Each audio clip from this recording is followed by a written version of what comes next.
આગળ વાત કરીએ તો મહેસાણા હાઈવે પર કડક કાર્યવાહી કરતા અસ્વચ્છતા અને લાયસન્સ વગર ચાલતી 3 હોટલોને સીલ કરી દીધી છે।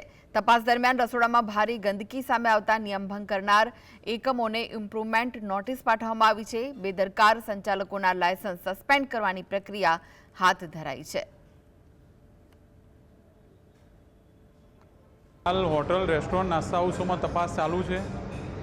જે પણ અનહાઇજેનિક કન્ડિશનની અંદર હોટલો મળી આવી છે તાત્કાલિક અસરથી અમે બંધ કરાવી છે। જે પણ હોટલ રેસ્ટોરન્ટ જોડે લાયસન્સ નથી એને તાત્કાલિક અસરથી બંધ કરવામાં આવી છે। જ્યાં જ્યાં રસોડાની અંદર અનહાઇજેનિક કન્ડિશન કાયદા મુજબ માલુમ પડેલ છે એ તમામ રેસ્ટોરન્ટની અત્યારે ઇમ્પ્રુવમેન્ટ નોટિસ આપી અને લાયસન્સ સસ્પેન્ડ કરવા સુધી બંધ કરવા સુધીની કાર્યવાહી અમે આગળ કરી રહ્યા છીએ। અત્યારે હાઈવેથી અમે નીકળ્યા છીએ તો લગભગ 3 જેવી હોટલો છે જેને લાયસન્સ નહોતું, અનહાઇજેનિક કન્ડિશન હતી, તો તાત્કાલિક અસરથી ઇમ્પ્રુવમેન્ટ નોટિસ આપીને અમે બંધ કરાવી છે।